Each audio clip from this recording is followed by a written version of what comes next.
All right, it says I'm recording. It looks good. Let's see. All right, welcome back to Everything Actually with Ashley Fischer. Me. I want to say I look crazy, but that's not the right way to put it. I'm just freshly showered and had myself a day. Okay?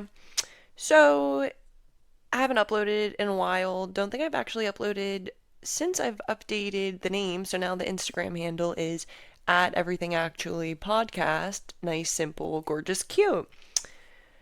Still, as I'm recording this, going to be working on the branding, but I want to say to hop right into today's podcast, but honestly, I want to give a little update, but also almost not really. I think that it's the new year, recording this on January 8th. It's Wednesday night. And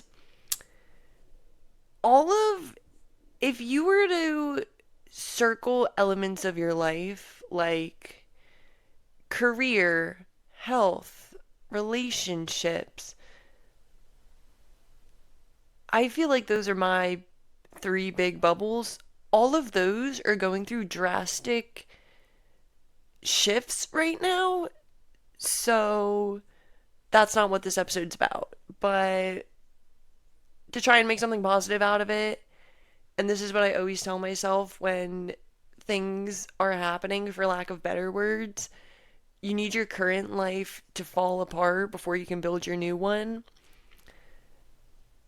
And yeah, you know, so there's that. But the topic of today's podcast, I was just going through my notes. I have a huge notes app that is just how I organized the ideas when I get inspired so I don't lose them.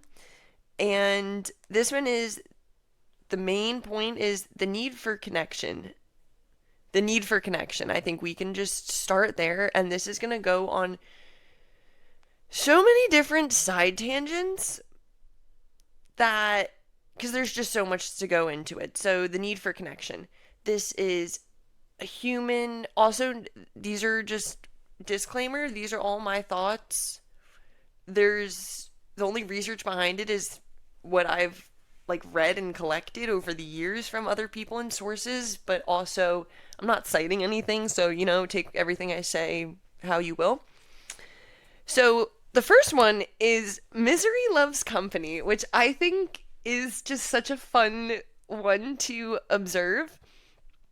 And I'm actually going to say this now before I forget, in case I forget at the end. Shout out Denise for pushing me to actually record. So, yeah.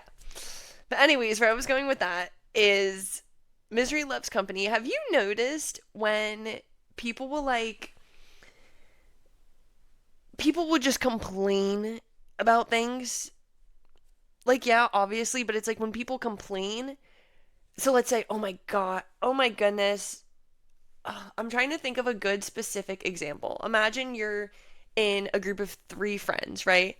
And it's me, okay, you're in a group of three friends, and one of them ends up like leaving after you guys hang out, and now it's just two of them, and they're like, oh my God, she was so annoying. Like, didn't you notice how she was being so loud and she was just not paying attention to anything I was saying? And then she expects the other friend to then be like, "Oh my gosh, you are so right. I'm so glad you noticed that." And then for them to connect over complaining. Now imagine the other friend's like, no, like she wasn't being annoying. Like maybe you're just projecting. Like that's weird. This case, the first friend's attempt to connect in complaining was shut down. The attempt for connection is something that I will talk about next. But yeah, when somebody's complaining, oftentimes, and this is also a big lesson, when people are complaining or expressing that they're upset, a lot of times people aren't looking for a solution. When somebody says, oh, I have this huge essay to write and it's just stressing me out, they're not looking for you to say, okay, how about. Some people are looking for practical solutions, but most of the time, they're not looking for you to say, ooh, then you should really start it right now. Well, I don't know why you're complaining and texting me. You should be starting your essay. They're looking looking for that chance to connect and you to say, oh, yeah, that does sound really stressful, and just kind of get on their level of not necessarily complaining in that sense, but just you're understanding that it's something hard, it's something to be about. So that's the first note. When people complain, they often expect you to complain with them. So be careful who you surround yourselves with, because I just noticed that with gossipy people that they are always complaining, always talking about other people, and then the people around them, their friends, are also people who are always complaining, and it's just, you know, so that's the first note. Second, the need for connection. This goes back to the basic example that I peeked at in my notes was babies. So when there's a baby, there's the mom, and the baby, there's experiments done on this. I remember watching this in my CP half year psychology class in high school. But, anyways, when the baby will reach out to the mom as like connection, and then the mom's usually like, oh, hi, like, give the baby attention. Now, if this is healthy. This is, I don't remember the different type of parent relationships, where it's like there's 4 different kinds, and it's like, oh, you're either really nice and really giving, or you're really nice but strict, or stuff like that. But back to the baby point, if the baby's reaching out and the mom doesn't react, what does the baby do? Cries, screams, fusses, because it's, and this is why I think it's such a good example, because this is the base of it, right? You're a baby, you're not thinking, saying like, oh, well, she didn't agree with me, so I'm pissed. It's, you're a baby, you're trying to get your mom to react, and the mom's not reacting, so you cry. So that's the point of anything with connection. I think when, for example, in a friendship, if you're reaching out to somebody and looking for support, and or not even necessarily support, maybe just attention. Let's say you're texting somebody and you're saying, hey, let's hang out. And then they're always like, no, can't, sorry, I'm busy. This weakens the connection, and then you get to the point where, I don't want to say the connection's not there, but it's just shut down. You feel like you can't connect with that person in that sense. I'm not even going to go more on that tangent. If that made sense to you, great, but I felt like words just started coming out of my mouth there, which is actually a perfect segue into my next one. Sometimes, and this is once again back to the need for connection, and now I'm more conscious of it, so I don't do it as much, but I've noticed subconsciously sometimes that I will like just say things to talk, and to talk to people, like have a conversation. Like, I'll go into work and I'll be like, oh my goodness, it's so cold outside. I get, so let me finish this thought first. The point is, sometimes it won't even be cold outside. I'm just like, weather, I don't know, like, it's just me trying to talk. Or I'll be like, and this is a bad part that I also don't think I do anymore, but I'll notice that it's usually like lies about complaints. Like, if I say, oh my goodness, it's freezing outside, and it's like, it was just a little nippy. That's just how I'm expressing it to people, I guess, because maybe complaining usually gets more of a stronger reaction. I don't know. Or I'll be like, oh, like this, I actually don't remember ever doing this, but this is just the one I can think of. I'll just be like, oh, the food is so gross. It really didn't taste that good. My ideas are connecting so perfectly. So yeah, I'll just be like, oh, it really didn't taste that good. So, yeah, so that was just saying, sometimes I'll say things just as kind of like to keep talking, because I feel like talking is how you connect, even though to make a deeper connection, you really need to hear each other and learn. But besides the point. Ooh, don't let me lose my train of thought here. Oh, so how I was saying, like, oh, I don't like the food. Have you noticed? So, let's say You know what? I actually don't think I can come up with an example right now. I just want to keep rolling with this because I am getting somewhere. Basically, when somebody brings something up, if they bring it up in a positive light, everybody else typically reacts positively as well. If you bring something up bad and negative, everyone relates to that and then acts bad and negative as well.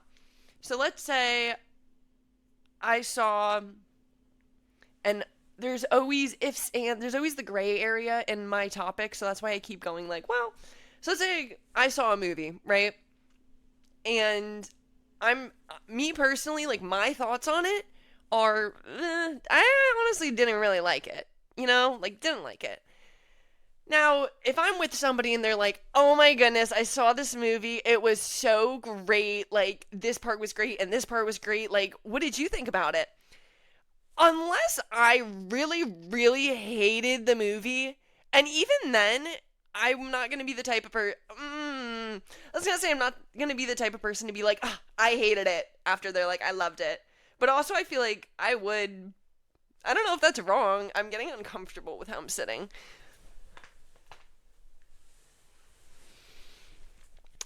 But I feel like I would be like, oh, I actually didn't like it.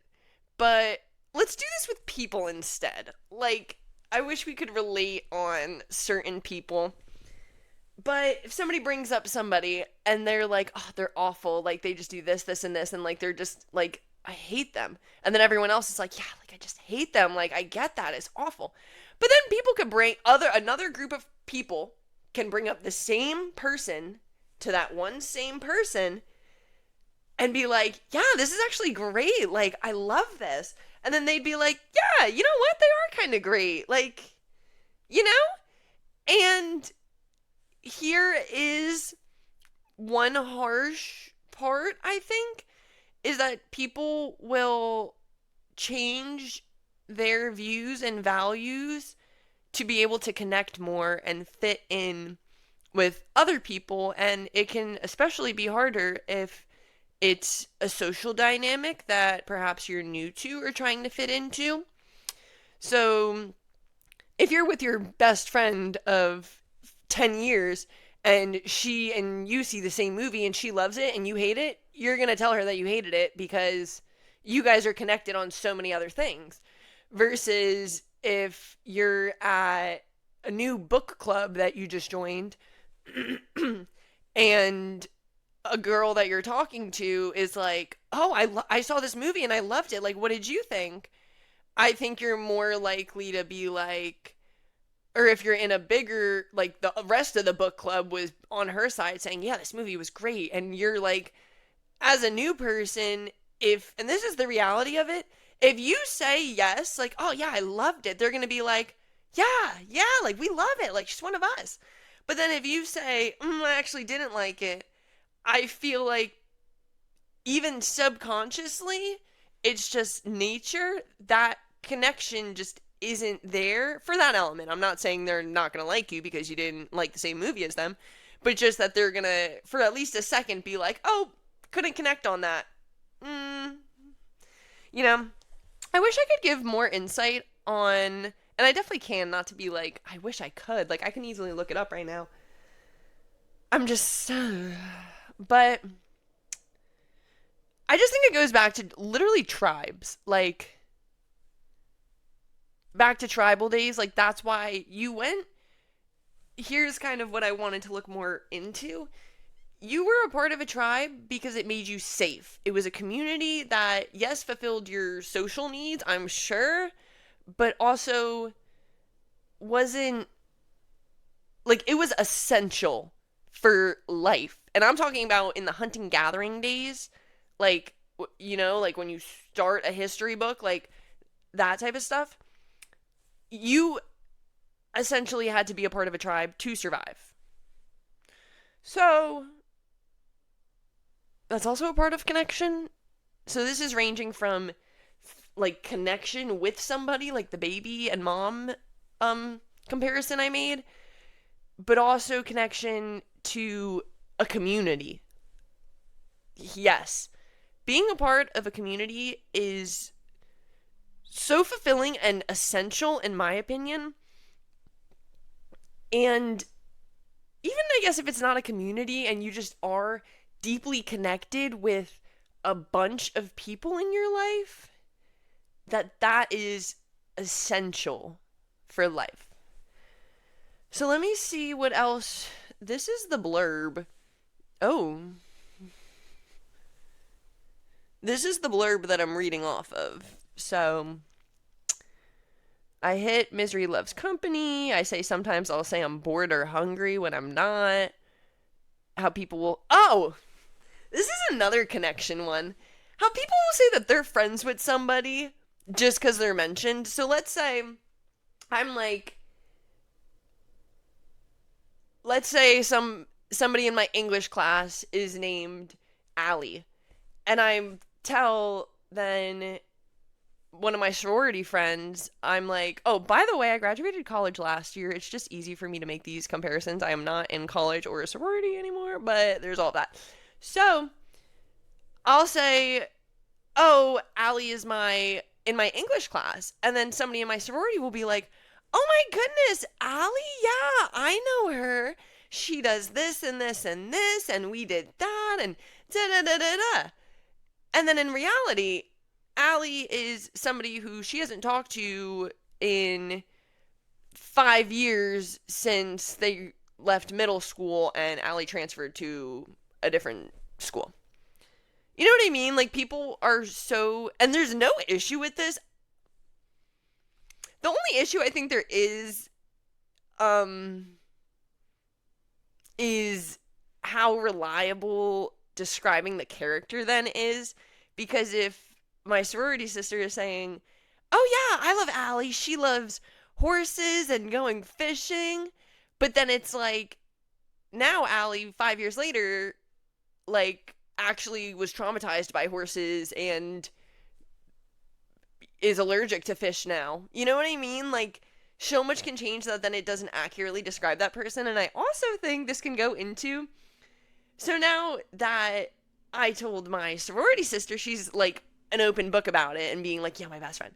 Now imagine I asked a guy about said Allie and they used to date.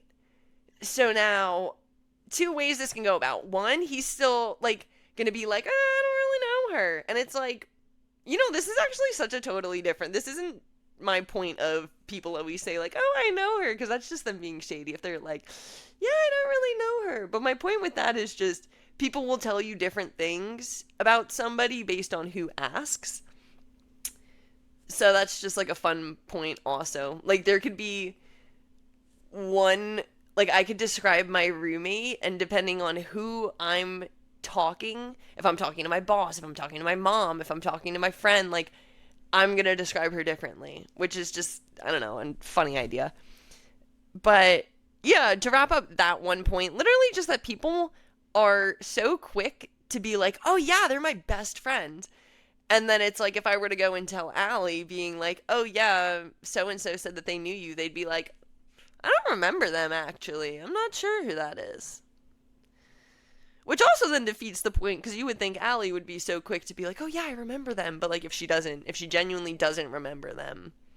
But if she does, yeah, whatever. Okay, that's enough at that point.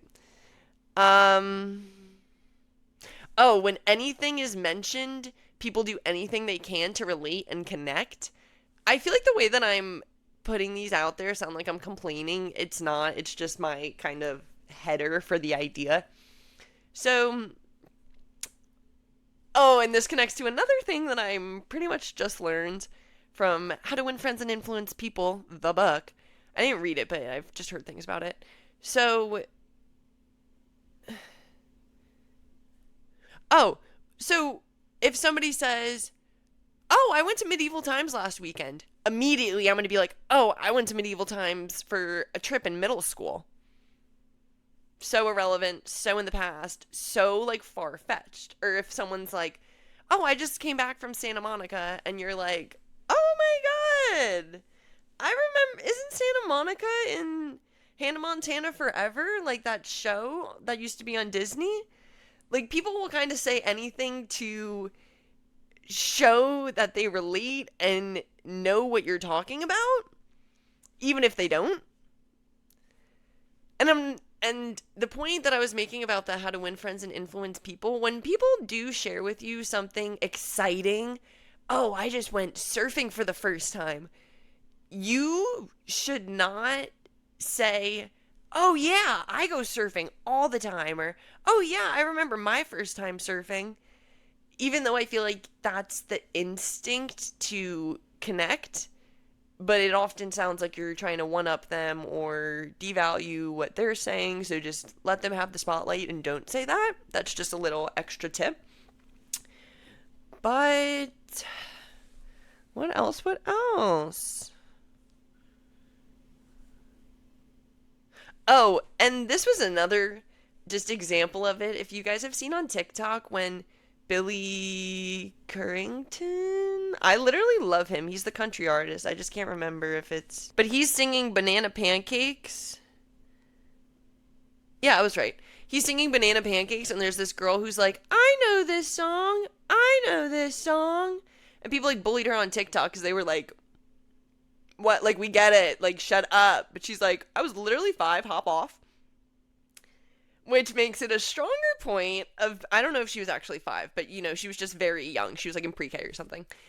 And it just shows that, like, from such a young age, you're just being like, you're showing that you can connect with the guy who's singing to the class without thinking of all of that. You just do. And then I feel this wrapping up, and I think I feel good about it unless I discover something that I'm like, whoa. Yeah, wanting to connect and be seen just goes back to feeling safe. And then I wrote the internet days. I don't know what. By that, I want to assume by that I just mean like how people eat up like likes and comments because that's validation from your tribe, you know? Like if you're picking up on my mind flow here, you know what I mean by that. And then I wrote, it's why people join sororities and represent their college on their shirt because they're proud that they belong somewhere and that society accepts it as such. Which I completely agree with, and I find myself doing. I've done this for as long as I can remember. Like since middle school for sure, when I was a South River Ram. I shout out. But yeah, I literally would just always wear merch. Like I wore sweatpants and like a South River t-shirt every single day. So, and I think it's big on the, once again, this could be subconscious, but big on the point of saying like I'm a part of this clan, and I don't know if it's off-putting with the phone lighting, but I like it. But saying like I'm a part of this clan and they accept me. And I feel like that's like especially like Yale, people are like, "Oh, it's prestigious," so they kind of wear it more, which is like that could completely be false. Like don't take that as just in my head. I wonder if you actually looked up a study being like, and this isn't me saying that one is worth more than the other. Your education is important no matter where you go and where you can get it. But from a societal perspective, somebody who goes to, let's say, like a super small community college versus somebody who got into Harvard, there's a different kind of want to represent there. Somebody who goes to Harvard often, their whole family will have Harvard merch and it'll be on the car and it'll be on the dog collar and the student will be wearing it all the time versus somebody who goes to community college, it is less likely to be in their Instagram bio and for them to have a sticker on their car about it. You know what I mean? So, and I think that since I obviously made this whole episode about it, that wanting to connect and being accepted is so essential and big to me in my life that I think that that's probably why I've always worn merch, even subconsciously, just being like, I'm happy that I go here and that I'm accepted here, and I want people to know that I'm a part of this. Which was especially true for sports, also. Like a varsity jacket, if you're from the southern states and you don't know as much, it has leather sleeves and, like, I want to say wool, but I guess polyester maybe. I don't know. And like a collar that you get your last name on, and it has the sports that you do on it, and your last name on the collar, and your first name on the front, and it has your number, which I think how people identify with a number is like that's a whole nother thing, how people choose to represent and identify themselves. But just keeping it to the community perspective, I think that people like me who value being a community so much will represent the ones that they are a part of more. Hence why I feel like my social media, you can tell, like, I went to FSU and I'm very happy and proud of that. So I make it public knowledge, you know? So then I said, now whether I'm overthinking the capabilities of the subconscious mind or I'm really onto something, the bunch of question marks, or just all makes sense. It's why people are cliquey. And even if you think of people who don't connect to other people, they usually have an outlet or another niche or online community, or they're depressed. It is a human essential to make connections.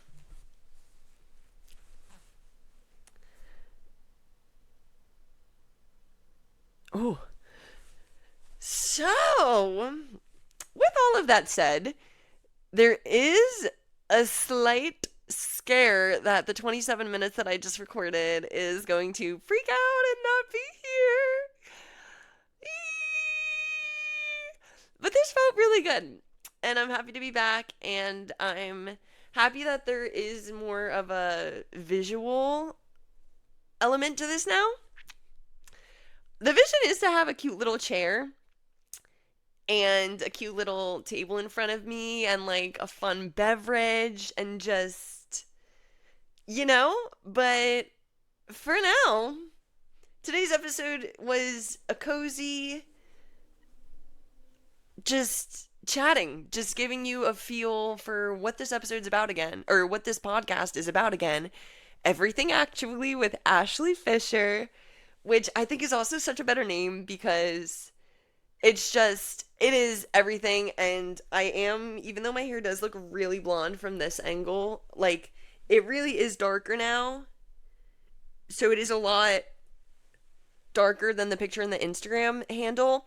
So by the way, connect on social medias. Instagram at Everything Actually Podcast. And yeah, guys, I'm actually going to lock in, even if it is just, I don't want to say low quality. We're just going to say lower quality because I do have higher expectations for this podcast. But for now, I think it is better to just do it. Don't make perfect the enemy of the good is the quote for that.